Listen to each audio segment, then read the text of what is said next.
এই যে বৃষ্টির দিনে খুব মজা রান্না করেছি, বুনা খিচুড়ি, কোরবানির মাংস, এখানে এই যে মিক্সড আচার আর এই যে কই মাছ বুনা। এখন খাবো, বিসমিল্লাহ। খুবই মজা। কোরবানির মাংসটা খুবই ভালো লাগে খেতে।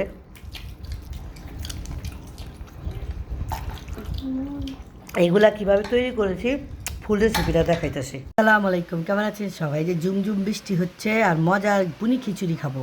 রেডি, এখানে এই যে হলুদ, আদা, তারপর জিরা দিয়ে বসায় দিছি। এখন যে কাঁচামরিচ দিয়ে দিলাম। সম্পূর্ণ ঘি দিয়ে রান্না করতেছি বুনি খিচুড়িটা। এখানে এই যে চাল আর ডালটা আমি আধা ঘন্টা আগে ধুয়ে রাখছি। এখন যে কষায় এটা দিয়ে দেবো। শেষ, এখন দিয়ে দিতেছি, বিসমিল্লাহ।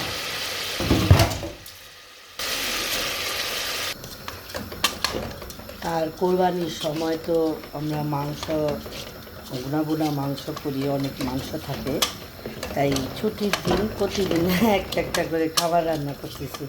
মাংসটা দেখে, মাংসটা এই যে একদিন আগে রান্না করেছিলাম, তা যত মানে জাল হবে অত মজা হবে। এক পাতিল ছিল, এটা এই যে বসায় দিছি। 2-3 মিনিট ভাইজা এটা এখন পানি দিয়ে দেবো। অনেক সুন্দর ঘিয়ের গ্রান আসতেছে আজকে, আর কি সম্পূর্ণ ঘি দিয়ে রান্না করতেছি। খুব মজার খাবার। মাংস কার কার পছন্দ বললেন, দেখাইতেছি আমি। এই যে হ্যাঁ, ভাজা হয়ে গেছে। এখন গরম পানি দিয়ে দেবো। এই যে গরম পানি দিয়ে দেবো, পরিমাণ মতো পানি দিয়েছি। এখন এটা আর কি বলক আসার জন্য অপেক্ষা করতেছি। আর এই মাংসটা তো বুনা বুনা করতেছি। কোরবানির মাংস আপনার যত বুনা বুনা হবে অত মজা হয়। প্রায় 3-4 বার জাল হয়ে গেছে। এখন এটা যে অফ করে দেবো, এটা দেখাইতেছি। বলক এসে গেছে, 15 মিনিট পর দেখাইতেছে। মাশাআল্লাহ, যে খুবই সুন্দর হয়েছে। আর চাল আর ডালটা একটু ভিজায় রাখলে যে এই পোলাও চাল এগুলো খুব লম্বা লম্বা হয়।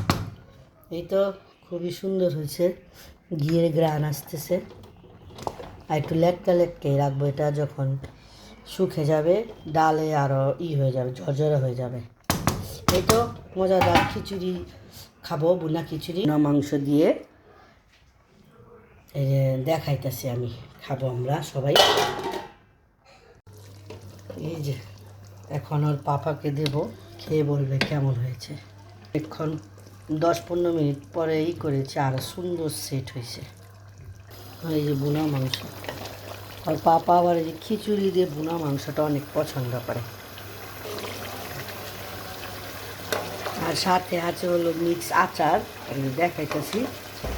হ্যাঁ, এই যে এখানে মিক্সড আচার আছে। এখন এই যে আচার খুব মজা, আমরা এই যে আচার, আচারটা খেয়ে দেখো তো, দেখো তো আচার দিয়ে ভালো হয়েছে।